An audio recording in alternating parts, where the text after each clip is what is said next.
Okay, Nick, here's what I got. I figured it out. It's right in front of me. I apologize. I just picked one lap instead of having a whole bunch of them just to make it easier to see. So, and we can put more in here if you want.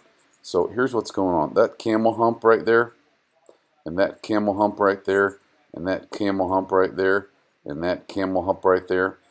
Um, if you imagine that this is a friction circle, this lat G, we're getting max 1.5 and then we're coming off, right?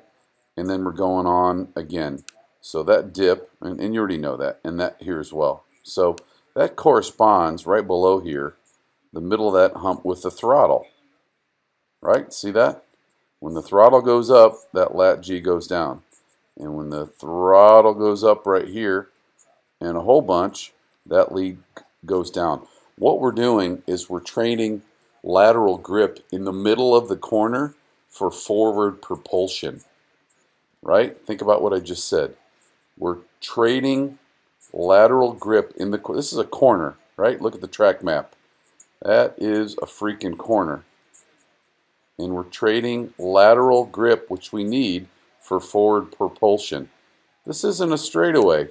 We don't need forward propulsion. Why do we need forward propulsion? Because your butt dyno right here says, "Hey, I've overslowed. I need to go throttle it." When in reality, what we've done was we've overslowed on the way in. Right here, we've overslowed on the way in, which is why we're going back to throttle and fair amounts of throttle. And what I think you do is, and if we look, and it's very hard to see because of this right here, because that's so shitty. So I'll look at other, I'll look at Mid Ohio and Audubon. It'll be easier to see. What I believe your tendency is to do is to brake too late and too hard, and then go back to throttle. And the reason why, forget about the speed of which you do that with, but think about the upsetting of the car and the lateral grip. We are not getting enough, we're not maximizing our time with all the potential lateral grip of the car. Okay? So what this should look like right here is it should go flat across the top. And if we were going fast enough where we didn't overbrake and had to go to gas, we could have that. But because we overbroke, we have to go to gas and we trade it for lateral grip.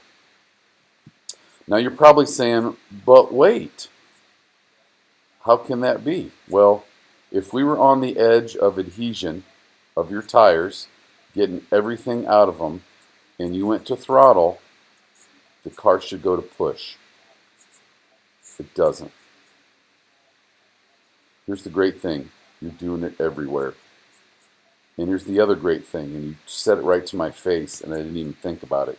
You said you had a problem with not having specific visual reference points on the track. And I'll tell you right now, you need to get that. You're probably fixated at your turn-in point, where you should be working backwards to say, I need to be off the brakes before my turn-in point, have the car roll to the turn-in point where it's flat and fast, and then turn the car in when it's settled.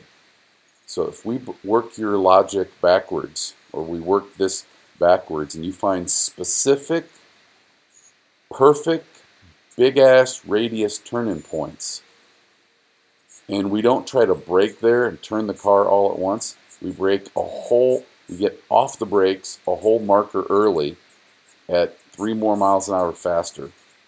We let the car transition so that the front nose comes back up.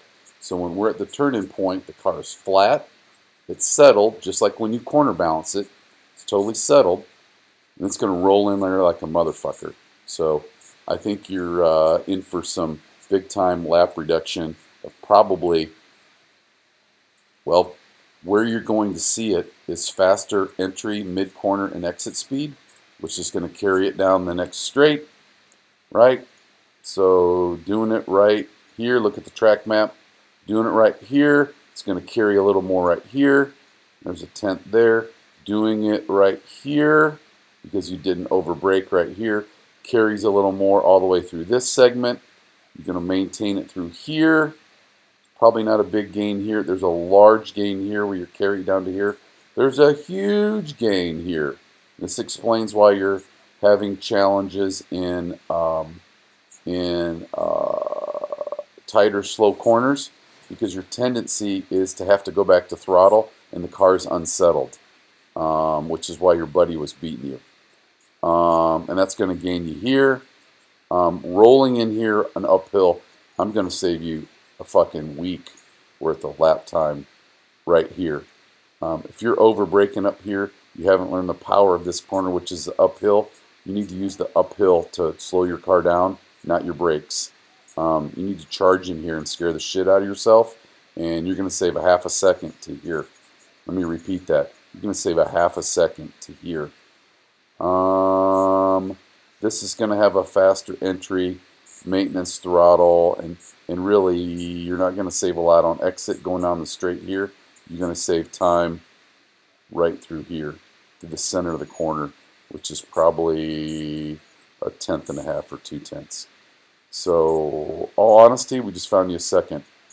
Brake earlier, brake less, roll into your turn-in point, and when you go to throttle, it's going to be very, very light because you should be going that much faster.